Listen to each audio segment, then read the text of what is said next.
Select a color range. Color range select করার জন্য select menu থেকে color range এখান থেকে আমরা প্রথমেই পাচ্ছি এর কিছু অপশন সিলেকশনের জন্য, যেমন red, yellow, green, cyan, blue, magenta ইত্যাদি, highlights, midtone, shadows, out of গ্যামাট।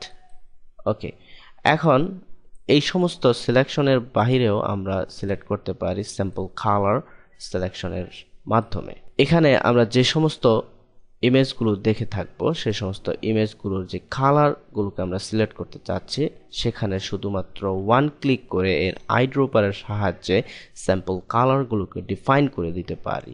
এখানে স্যাম্পল কালারগুলোকে ডিফাইন করে দেওয়ার পর যে অংশটুকু সাদা অবস্থায় দেখাবে সেটি হচ্ছে সিলেক্টেড অবস্থা, এবং যেগুলো গ্রে অবস্থায় দেখাবে সেটি হচ্ছে পার্শিয়ালি সিলেক্টেড এরিয়া, এবং যেগুলো ব্ল্যাক অবস্থায় দেখাচ্ছে সেগুলো হচ্ছে আনসিলেক্টেড এরিয়া।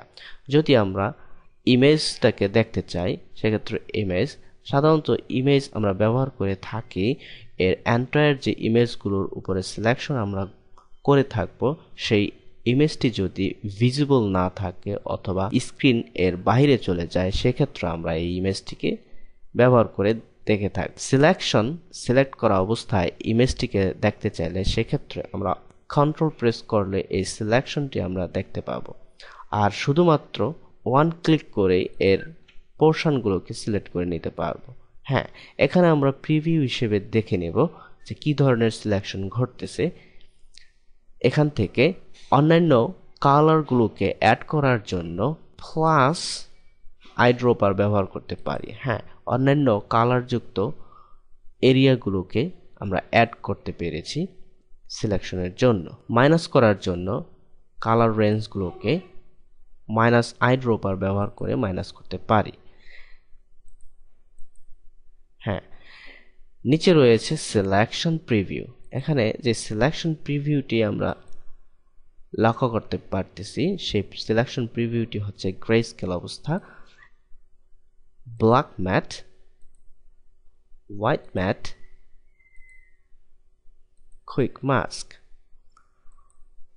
আমরা সাধারণত নান অবস্থায় এই সিলেকশনগুলো করে থাকি, অথবা বিশেষ ক্ষেত্রে আমরা এই গ্রে স্কেলটিও ব্যবহার করে থাকি।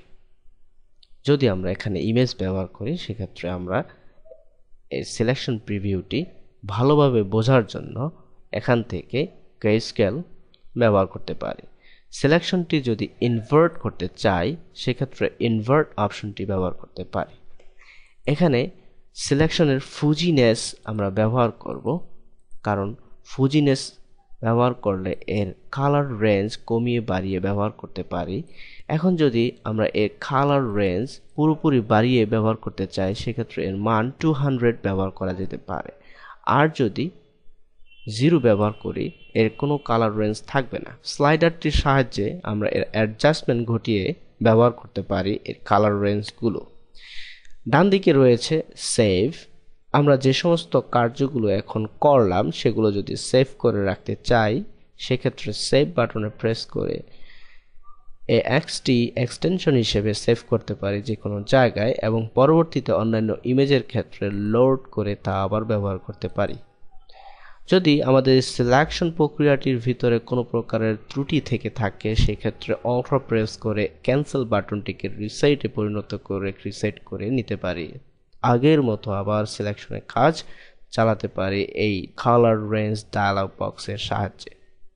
ওকে, এখন আমরা এর যে সমস্ত সিলেকশনগুলো ঘটলো সেগুলোর উপরে আমরা যে কোনো ধরনের মডিফাই করতে পারি, এবং রিফাইন এজ ব্যবহার করে এর এজগুলোকে স্মুথ এজ অথবা ফেদার মান বাড়িয়েও ব্যবহার করতে পারি। ওকে, সিলেকশন এর কালার রেঞ্জে যে সমস্ত সিলেক্ট কালারগুলো রয়েছে সেগুলো যদি আমরা ব্যবহার করে থাকি দেখা যাবে যে এর সিলেকশনটি ঘটানোর ক্ষেত্রে একটা ওয়ার্নিং চলে আসতে পারে।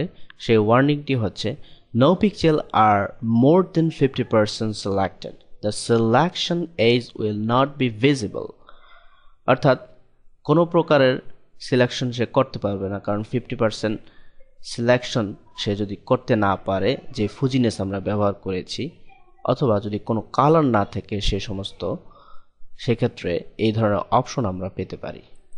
সিলেক্ট কালার রেঞ্জ, এখানে আমরা যে কালার রেঞ্জটি ব্যবহার করতেছি সিলেকশনের জন্য, ইচ্ছে করলে আমরা এই কালার রেঞ্জটি প্রিসাইজলি ব্যবহার করার জন্য ও অন্যান্য সিলেকশন টুলগুলো সাথে ব্যবহার করতে পারি, যেমন ম্যাজিক ওয়ান্ড। এক্ষেত্রে শিফট প্রেস করে ম্যাজিক ওয়ান্ড টুলটির সাহায্যে আমরা সিলেকশনের কাজ ঘটাতে পারি প্রিসাইজলি আরও কিছু সিলেকশনের জন্য। এভাবে একটি সিলেকশনের সাথে অন্য আরেকটি সিলেকশনের সমন্বয় ঘটিয়ে আমরা বিভিন্ন ধরনের সিলেকশনের কাজগুলোর সমাধান করে থাকব।